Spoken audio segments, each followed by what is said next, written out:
ਪਹਿਲੇ ਵਕਤਾਂ 'ਚ ਅਰਬੀ ਲੋਕਾਂ ਕੋਲ ਜਦੋਂ ਘੋੜੇ ਬਹੁਤ ਜ਼ਿਆਦਾ ਹੁੰਦੇ ਸਨ ਤੇ ਉਹਨਾਂ ਦਾ ਬੜਾ ਅਜੀਬ ਤਰੀਕਾ ਸੀ ਵੀ ਇਹਨਾਂ ਘੋੜਿਆਂ 'ਚੋਂ ਨਸਲੀ ਘੋੜਿਆਂ ਨੂੰ ਅਲੱਗਾ ਕਿਸ ਤਰ੍ਹਾਂ ਕੀਤਾ ਜਾਏ। ਤੇ ਉਹਨਾਂ ਦਾ ਤਰੀਕਾ ਬੜਾ ਮੁਖਤਲਿਫ ਸੀ। ਉਹ ਕਰਦੇ ਕੀ ਸਨ ਕਿ ਵੀ ਇੱਕ ਦਿਨ ਨਾ ਘੋੜਿਆਂ ਨੂੰ ਪੱਠੇ ਖੁਰਾਕ ਦੇਣੀ ਬੰਦ ਕਰ ਦੇਣੀ, ਉਹਨਾਂ ਨੂੰ ਡੱਕ ਦੇਣਾ।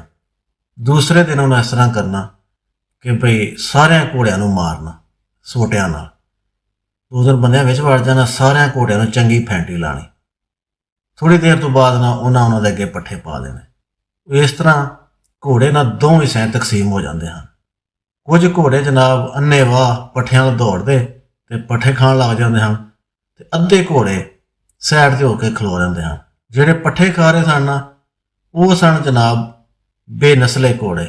ਉਹਨਾਂ ਨੂੰ ਇਸ ਗੱਲ ਨਾਲ ਕੋਈ ਗਰਜ ਨਹੀਂ ਸੀ ਕਿ ਹੁਣ ਹੀ ਚੰਦ ਮਿੰਟ ਪਹਿਲਾਂ ਜਿਨ੍ਹਾਂ ਹੱਥਾਂ ਨੇ ਸਾਨੂੰ ਮਾਰਿਆ, ਉਹਨਾਂ ਹੱਥਾਂ ਨਾਲ ਹੀ ਇਹਨਾਂ ਸਾਨੂੰ ਪੱਠੇ ਪਾਏ ਨੇ, ਲਿਆਦਾ ਸਾਨੂੰ ਖਾਣੇ ਚਾਹੀਦੇ ਨੇ, ਨਹੀਂ ਖਾਣੇ ਚਾਹੀਦੇ। ਉਹ ਬਗੈਰ ਧਾਰ ਉਹਨਾਂ ਪੱਠੇ ਖਾਣੇ ਸ਼ੁਰੂ ਕਰਦੇ ਨੇ।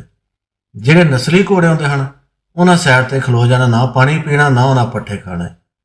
ਉਹਨਾਂ ਨੂੰ ਇਸ ਚੀਜ਼ ਦਾ ਬੜਾ ਹੋਣਾ ਕਿ ਵੀ ਇਹ ਹੁਣ ਹੀ ਇਹਨਾਂ ਸਾਨੂੰ ਮਾਰਿਆ ਤੇ ਉਹਨਾਂ ਹੱਥਾਂ ਨਾਲ ਹੀ ਸਾਨੂੰ ਪੱਠੇ ਪਾਏ ਨੇ, ਲਿਆਦਾ ਸਾਡੀ ਇੱਜ਼ਤ, ਸਾਡਾ ਨਫਸ ਗਵਾਰਾ ਨਹੀਂ ਕਰਦਾ ਕਿ ਅਸੀਂ ਉਹਨਾਂ ਹੱਥਾਂ 'ਚ ਵੀ ਪੱਠੇ ਖਾਈਏ।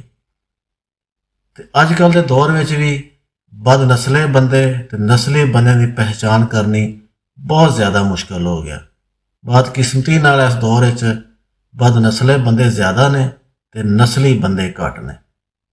ਵੀਡੀਓ ਪਸੰਦ ਆਈ ਤੇ ਲਾਈਕ ਤੇ ਸ਼ੇਅਰ ਜ਼ਰੂਰ ਕਰਿਓ। ਤੇ ਅਗਰ ਵੀਡੀਓ ਤੁਹਾਨੂੰ ਪਸੰਦ ਆ ਜਾਂਦੀ ਹੈ ਤੇ ਉਹਨੂੰ ਲਾਈਕ ਤੇ ਸ਼ੇਅਰ ਜ਼ਰੂਰ ਕਰਿਆ ਕਰੋ, ਤੇ ਨਾਲੇ ਚੈਨਲ ਨੂੰ ਸਬਸਕ੍ਰਾਈਬ ਵੀ ਕਰ ਛੱਡਿਆ ਕਰੋ। ਤੁਹਾਡੀ ਬੜੀ ਮਿਹਰਬਾਨੀ। ਅੱਲਾ ਹਾਫਿਜ਼।